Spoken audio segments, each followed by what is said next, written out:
오늘 우리에게 주신 하나님의 말씀은 마태복음 3장 1절에서 12절까지의 말씀, 우리 한 절씩 교독하겠습니다. 마태복음 3장 1절에서 12절까지 우리 한 절씩 교독하고 마지막 12절은 다 같이 한 목소리로 합독하겠습니다.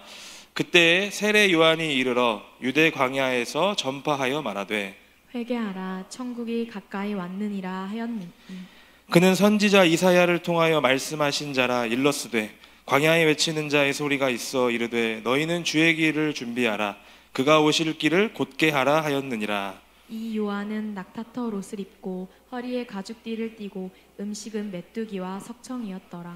이때 예루살렘과 온 유대와 요단강 사방에서 다 그에게 나와 자기들의 죄를 자복하고 요단강에서 그에게 세례를 받더니 요한이 많은 바리새인들과 사두개인들이 세례 베푸는 대로 오는 것을 보고 이르되 독사의 자식들아, 누가 너희를 가르쳐 임박한 진노를 피하라 하더냐. 그러므로 회개에 합당한 열매를 맺고 속으로 아브라함이 우리 조상이라고 생각하지 말라. 내가 너희에게 이르노니 하나님이 능히 이 돌들로도 아브라함의 자손이 되게 하시리라. 이미 도끼가 나무 뿌리에 놓였으니 좋은 열매를 맺지 아니하는 나무마다 찍혀 불에 던져지리라. 나는 너희로 회개하게 하기 위하여 물로 세례를 베풀거니와 내 뒤에 오시는 이는 나보다 능력이 많으시니 나는 그의 신을 들기도 감당하지 못하겠노라. 그는 성령과 불로 너희에게 세례를 베푸실 것이요 손에 키를 들고 자기의 타작 마당을 정하게 하사 알곡은 모아 곳간에 들이고 쭉정이는 꺼지지 않는 불에 태우시리라. 아멘. 네, 오늘 이 본문 말씀을 중심으로 대림절 두 번째 말씀, 회개라는 주제를 가지고 하나님 말씀을 같이 나누어 보도록 하겠습니다. 우리가 이 회개에 대한 주제를 딱 얼핏 들으면 좀 이해가 안 갈 수가 있습니다.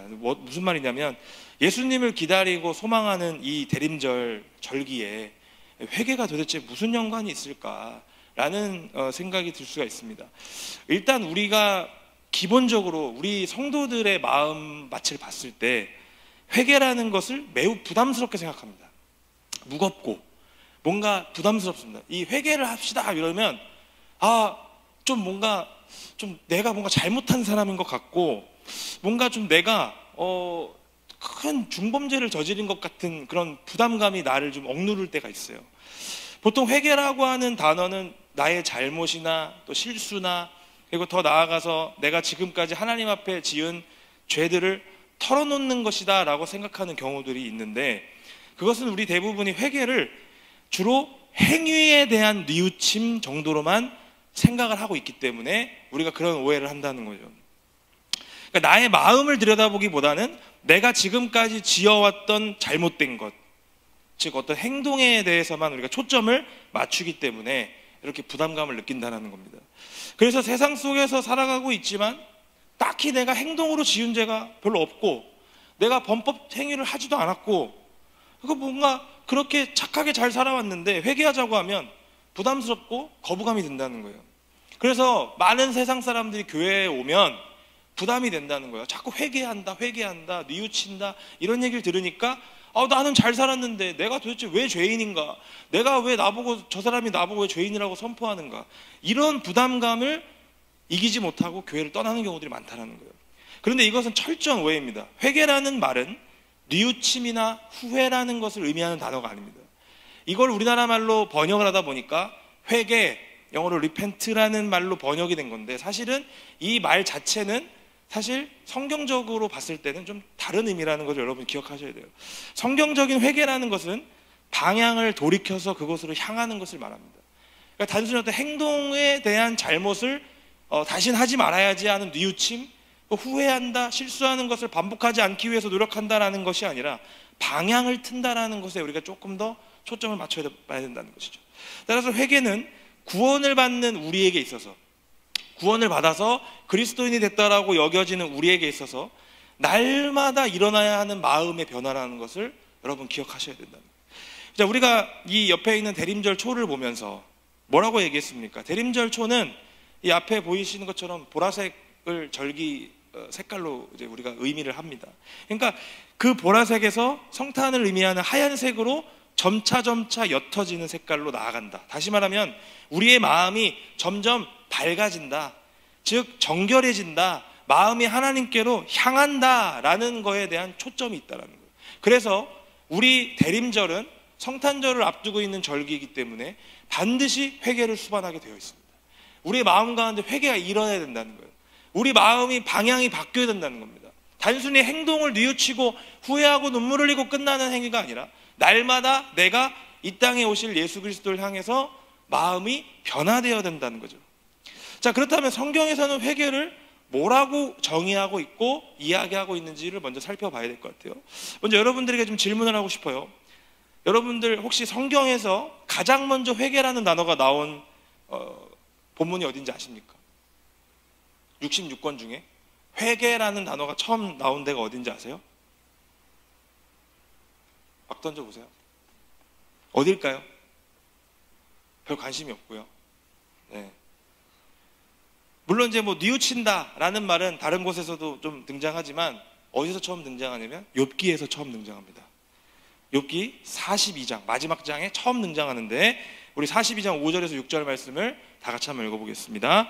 내가 주께 대하여 귀로 듣기만 하였사오나 이제는 눈으로 주를 배움나이다. 그러므로 내가 스스로 거두어드리고 티끌과 재 가운데에서 회개하나이다. 아멘. 자, 이 42장 6절에 회개라는 단어가 처음 등장합니다. 성경에.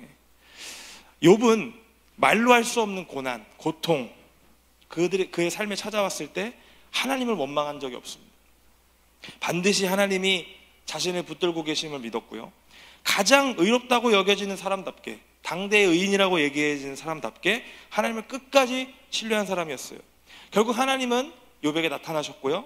세상의 모든 만물의 창조주이심을 드러내셨고 동시에 세상을 다스리시는 분이시고 섭리하시는 분이시다라는 것을 욥에게 이제 말씀하십니다. 자, 이런 하나님을 만난 욥은 자신의 삶을 놓고 이렇게 고백하는 거예요. 뭐라고요? 지금까지 내가 알고 있던 하나님은 그냥 그저 귀로 듣는 수준이었습니다. 이제는 눈으로 주를 배웠습니다. 이제 내 삶에서 경험했다라는 겁니다. 하나님이 어떤 분이신지를 제대로 알게 되었다라는 말이죠. 그러면서 마지막에는 뭐라고 하느냐? 내가 스스로 거두어드린다. 그리고 티끌과 재 가운데에서 회개합니다 라고 고백을 해요. 여기서 회개라는 말은 어원이 뭐냐면 슬퍼한다라는 뜻입니다. 애통한다라는 뜻이에요. 그러니까 이 회개한다라는 말 자체는 뭐냐면 슬퍼하고 애통하는 마음을 수반해서 내 마음을 바꾼다라는 뜻으로 사용이 되는 단어예요. 자, 그런데 그 회개를 어떻게 한다고 하느냐? 내가 스스로 거두어드리고 티끌과 재 가운데에서 회개를 하겠다 이렇게 말을 하죠. 스스로 거둔다, 거두어드리겠다라는 말은 뭐냐면 나 스스로를 미워하겠다라는 겁니다. 나 스스로를 멸시하겠다는 겁니다. 나 스스로를 거절하겠다라는 거예요. 다시 말하면 자기 부인을 하겠다라는 거예요. 나는 없습니다. 나는 아무것도 아닙니다. 나는 하나님 앞에서 거두어드립니다. 나는 내 존재를 부정하겠습니다 라는 뜻이에요. 그리고 티끌과 재는 뭐예요? 구약에서 종종 회개할 때 사용되는 방법이죠. 뒤집어 쓰는 겁니다. 그래서 내가 지금 회개하고 있다는 것을 공개적으로 드러내는 행위인 거죠. 따라서 욥이 보여주고 있는 회개의 원형, 성경에서 말하고자 하는 회개의 원형은 무엇이냐? 내 과거의 삶을 크게 슬퍼하고 애통해하고 동시에 나의 삶의 방식과 방향을 완전히 바꾸고자 하는 철저한 변화로 나아간다. 이런 뜻이 담겨져 있다는 거죠. 따라서 성경에서 말씀하는 회개는 무엇이냐? 자신의 삶의 방향과 방식 가운데서 완전히 바꾸는 자기 부인의 모습을 담고 있는 것이 회개라는 거예요. 따라서 회개는 눈물 질질 흘리면서 콧물 줄줄 흘리면서 하나님 앞에 두 손 들고 하나님 내가 이런 행동을 해서 죄송합니다. 다시는 안 하겠습니다라는 그런 수준이 아니라는 거예요. 이건 아주 낮은 수준인 거예요. 더 높은 수준은 뭐냐? 내 삶의 완전히 방식과 삶의 방향성을 바꿔버리는 것이 회개인 거죠. 지금까지 내가 살아왔던 내 모습, 나의 의지, 나의 생각 다 없어져 버리는 겁니다. 아예. 어디로? 하나님께로 향해 있는. 그래서 하나님의 것으로 내 모든 것을 바꾸는 행위가 회개라는 거예요. 자, 그런데 우리가 잘 아는 것처럼 당시에 최고의 의인이라고 불렸던 이 욥, 모든 고난과 고통을 이겨낸 이 욥에게 상식적으로 생각해 봤을 때 회개할 것이 있었겠습니까? 왜 굳이 성경에서 욥을 의로운 사람이라고 했겠습니까? 그만큼 하나님 보시기에도, 우리 사람들 보기에도 모범이 됐기 때문에 그렇겠죠. 상식적으로는 보기에는 우리가 이해가 안 되는 말입니다. 왜요? 욥이 왜 회개를 해요? 그럼 우리는 뭔데? 욥이 회개할 정도면 우리는 티끌과 재 곱빼기로 써야 돼. 우리는 더 심한 사람들인데. 그러니까 아무 잘못도 없는 사람이 고난당해가지고 가족들 다 죽고 아내가 날 떠나고 나의 제일 친한 친구들이 와서 나를 비웃고 이러고 있는 상황 속에서 하나님한테 안 따지고 있으면 다행인 거 아닙니까? 원망 안 하는 것만으로도 이미 이 사람 대단한 사람 아닙니까? 자, 그런데 욥은 어떻게 합니까? 회개한단 말이에요. 도대체 뭘 회개할게요? 그것은 바로 인간으로서 함부로 하나님을 판단했다라고 하는 것, 그리고 하나님의 능력을 내 스스로가 제한했다라는 것을 회개하겠다라는 겁니다. 더 크신 하나님을 알지 못하는 그의 삶의 방식 자체, 내 갇혀져 버린 생각, 내 한계를 회개하겠다, 바꾸겠다. 하나님 알았습니다, 그러니까 이제 바꾸겠습니다 라고 얘기하는 거예요. 자, 그래서 욥은 바로 위에서 뭐라고 고백을 하고 있느냐, 42장 2절에서 3절의 말씀에서 보시면 주께서는 못하실 일이 없사오며 무슨 계획이든지 못 이루실 것이 없는 줄 아오니 무지한 말로 이치를 가리는 자가 누구니이까. 나는 깨닫지도 못한 일을 말하였고 스스로 알 수도 없고 헤아리기도 어려운 일을 말하였나이다. 이렇게 고백을 하는 거예요. 무슨 말이냐면 하나님이 능치 못하실 일이 없는 것을 깨달았다라는 겁니다. 내가 지금까지 알고 있던 하나님에 대해서 너무 잘못 알고 있었다. 내가 생각을 잘못했다. 왜요? 내가 알고 있는 하나님은 능치 못하실 일이 있는 줄 알았는데 알고 보니까 없군요. 하나님은 능치 못하실 일이 없으시군요 라고 이걸 깨달았다는 거예요. 인간이 아무리 지혜 있는 척 하더라도, 인간이 제 아무리 난다긴다 하더라도 하나님 앞에서는 아무것도 아니라는 것을 깨달았다는 겁니다. 인간의 한계를 마주하는 것이 뭐냐? 회개인 거예요. 그러니까 회개는 단순히 내 잘못, 내 과거 돌이키려고 하는 행동이 아니라 내가 하나님 앞에 서서 나를 마주하는 것, 나를 온전하게 볼 줄 아는 것, 나를 객관화시킬 수 있는 것, 그게 바로 회개라는 겁니다. 자, 그런데 우리가 해야 하는 회개는 그럼 어떤 회개가 되어야 되느냐? 우리가 어떠한 방법으로 회개를 해야 되느냐? 우리가 하는 회개에서 중요한 것은 무엇이냐? 바로 온전히 하나님 입장에서 해야 된다는 거예요. 하나님 중심으로 회개를 해야 된다는 거예요. 내가 잘못한 것이 많아서, 내가 거리끼는 게 있어서 그래서 내가 회개하는 게 아니라 내가 하나님 앞에 섰을 때 나는 아무것도 아니라는 그 한계를 인식하고 고백할 수 있는 게 회개인 겁니다. 그 한계로 인해서 내가 슬프고 애통한 마음을 드릴 수 있는 게 회개여야 된다는 거예요. 그리고 여기서 그치지 않고 그 하나님이 나를 다스리시고 나를 인도해 달라는 그 간절함이 더해져서 내 삶 속에 하나님을 아는 삶을 사는 것이 진정한 회개의 삶이라는 것을 우리는 기억해야 됩니다. 자, 그러면 우리가 이 욥기를 통해서 알게 된 이 회개에 대한 말씀을 대림절하고는 도대체 무슨 연관이 있는 거예요? 대림절에 도대체 욥기를 묵상해서 어쩌자는 겁니까? 이렇게 얘기할 수 있어요. 무엇이냐? 이 땅에 오시는 예수 그리스도께서 우리의 구원자가 되시고 하나님 나라의 왕으로서 우리를 다스리실 수 있도록, 우리가 예수 그리스도를 기다리는 가운데 우리의 마음이 어떠한지를 점검해 볼 필요가 있다는 겁니다. 내가 과연 오실 그리스도를 나의 왕으로 맞이할 준비가 되어 있는가? 오실 그리스도께서 원하시는 삶의 방향과 모습을 나는 지금 갖출 준비가 되어 있는가? 예비되어 있는가?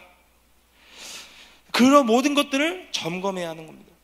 예전에 갖고 있던 나의 마음, 나의 생활 방식, 삶의 방식과 방법, 앞으로 나아갈 방향, 내 삶의 모든 전반적인 부분들이 예수 그리스도께로 드려져야 된다는 거예요. 그게 대림절에 우리가 해야 되는 작업들입니다.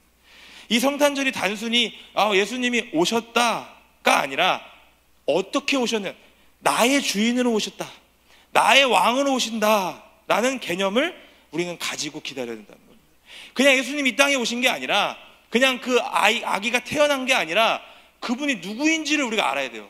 바로 나의 주인으로, 나의 왕으로 오셨다라는 걸 인식을 해야 된다는 거죠. 그래서 내 삶의 주인과 왕을 나에서 예수님으로 바꾸기 위해서는 철저하게 하나님 중심의 회개가 필요한 겁니다. 왜요? 지금까지 내가 살아왔던 그 모든 방식들, 내가 생각했던 생각들 다 버리고 그분이 나의 왕이시다, 그분이 나의 주인이시다라는 새로운 패러다임의 변환이 있어야 된다는 거예요. 그게 회개라는 거죠. 하나님 앞에 있을 때 나는 어떤 존재인지, 또 나는 하나님의 통치를 받을 만큼 우리 각자의 마음이 하나님께로 온전히 향하고 있는지, 그것이 점검되어야 된다는 거예요. 그게 회개인 겁니다. 그래서 우리는 이 대림절 둘째 주일을 보내면서 내가 과연 어떻게 준비되고 있는가 생각을 해봐야 되는 겁니다. 자, 오늘 마태복음 본문에 보시면 세례 요한의 이야기가 등장하고 있어요. 세례 요한은 구약과 신약 시대를 이어주는 아주 중요한 존재입니다. 예수 그리스도의 오심을 예비하는 그런 역할을 감당한 인물이 바로 세례 요한이죠. 이 세례 요한이 유대 광야에서 이렇게 전파하고 있습니다. 마태복음 3장 2절 말씀 다 같이 읽겠습니다. 회개하라, 천국이 가까이 왔느니라 하였으니. 자, 세례 요한이 유대 광야에서 처음으로 입을 열어서 했던 이야기가 뭐였냐? 회개하라 였습니다. 회개하라. 그리고 예수 그리스도도 뒤에 보시면 알겠지만 공생의 사역 첫 번째로 하셨던 말씀이 뭐였냐? 회개하라 였어요. 자, 이걸 얼핏 우리가 이 회개에 대한 의미를 제대로 알지 못하고 이 이야기를 받으면 우리가 또 행위적인 것들을 해야 되겠구나 라고 할 수 있겠지만, 우리는 회개가 무엇인지 배웠죠. 바로 우리 삶의 방식을 버리고 하나님께로 나아가는 것, 그 회개다. 근데 왜 회개해야 되느냐? 천국이 가까이 왔느니라. 다시 말하면 하나님의 통치가 가까이 왔기 때문에, 그 통치를 받고 싶다면 삶의 방식을 뒤엎어야 된다, 완전히 갈아엎어야 된다라는 말씀인 거예요. 근데 이것은 이사야 40장 말씀 구절을 인용해서 광야에서 외치는 자의 소리라는 것을 이루기 위해서 세례 요한이 이렇게 한 것인데, 세례 요한은 이사야 말씀을 인용하면서 이렇게 외칩니다. 이사야 40장 3절 말씀 또 다 같이 한번 읽어보겠습니다. 외치는 자의 소리여 이르되 너희는 광야에서 여호와의 길을 예비하라, 사막에서 우리 하나님의 대로를 평탄하게 하라. 아멘. 이사야는 광야에서 여호와의 길을 예비하라 라고 외쳤습니다. 하나님의 대로, 즉 하나님께서 오시는 그 길을 평탄하게 하라고 하는 거죠. 왜요? 주님의 오시기 때문에, 주님이 오시기 때문에 그 길을 왕의 마차가 마치 행차할 수 있도록, 편안하게 갈 수 있도록 평탄하게 작업을 하라는 거죠. 다시 말하면 주님의 오심을 준비하라는 말입니다. 결국 세례 요한은 주님이 곧 오시기 때문에 준비해라, 그렇게 외치고 있는 겁니다.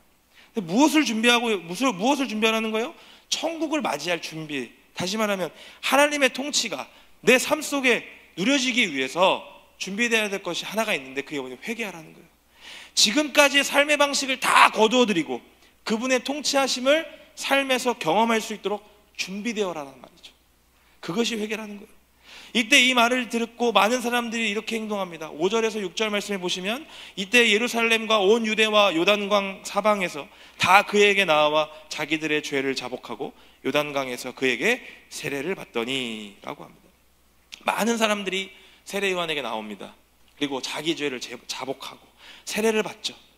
그런데 이것을 보고 바리새인들과 사두개인들이 이 세례 베푸는 요단강으로 옵니다. 자, 그러자 세례 요한이 뭐라고 하느냐? 우리 7절에서 8절까지 말씀을 읽겠습니다. 요한이 많은 바리새인들과 사두개인들이 세례 베푸는 대로 오는 것을 보고 이르되,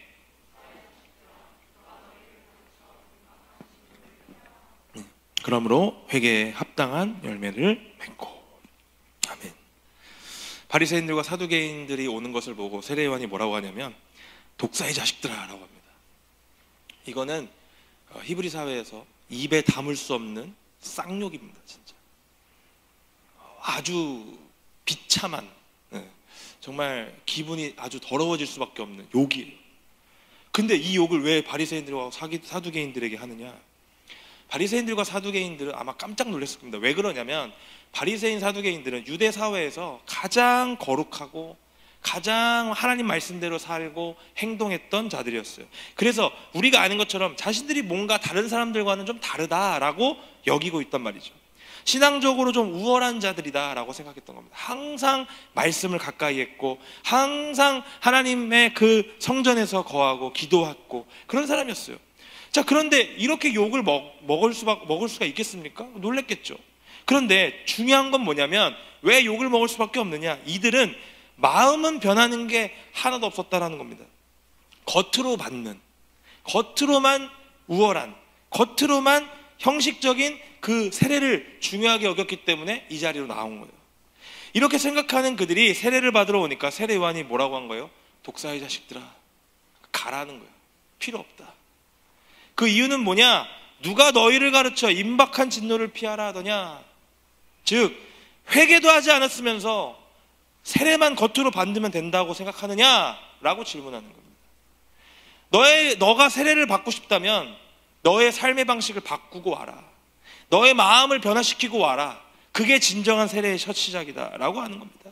다시 말하면 세례를 받기 위해서 가장 중요한 것은 무엇이냐? 8절 말씀처럼 회개에 합당한 열매를 맺는 것이 중요하다.